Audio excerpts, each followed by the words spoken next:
അങ്ങനെ നമ്മൾ പമ്പയിൽ നിന്നും ഒരു 7:30 ഇറങ്ങി നമ്മൾ നേരെ ഇനി പോകുന്നത് സന്നിധാനത്തിലോട്ടാണ്.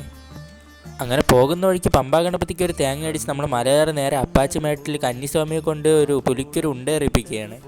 അങ്ങനെ പ്രണവസ്വാമിയെ കൊണ്ട് ശരവും കുത്തിച്ച് നമ്മുടെ യാത്ര തുടരുകയാണ്. അങ്ങനെ സന്നിധാനത്തിൽ കയറാനുള്ള ഒരു വരിയാണ് നിങ്ങളിപ്പോൾ കണ്ടുകൊണ്ടിരിക്കുന്നത്.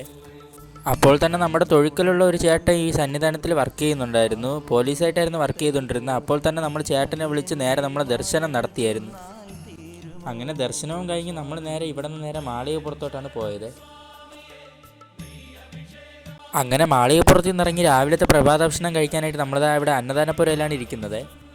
അങ്ങനെ കെട്ടെല്ലാം അയച്ച് നെയ്യഭിഷേകം കഴിഞ്ഞ് നമ്മളിത് ആഴിയിൽ തേങ്ങ എറിയാനായിട്ട് ആഴിയുടെ അടുത്താണ് വന്ന് നിൽക്കുന്നത്. അങ്ങനെ അപ്പവും അരവണയെല്ലാം വാങ്ങിച്ച് നമ്മൾ നേരെ മല ഇറങ്ങാൻ പോവുകയാണ്. അങ്ങനെ സന്നിധാനത്ത് നിന്ന് നമ്മളൊരു 10:00 കൂടി ഇറങ്ങി നമ്മളിതാ നേരെ പമ്പയിലോട്ട് മല ഇറങ്ങുകയാണ്. ഇനി പമ്പയിൽ നിന്ന് നമ്മൾ ബസ്സിൽ പോകാനുള്ള പ്ലാനാണ്. പ്രണവിൻ്റെ മുഖത്ത് മല ഇറങ്ങിയതിൻ്റെ സന്തോഷം കാണുന്നുണ്ട്. അങ്ങനെ നമ്മുടെ ശബരിമല വിശേഷങ്ങൾ ഇതോടുകൂടി അവസാനിച്ചിരിക്കുകയാണ്. അപ്പോൾ എല്ലാവർക്കും അയ്യപ്പ ശരണം. വിശ്വമോഹനം ഹരിതീശ്വരം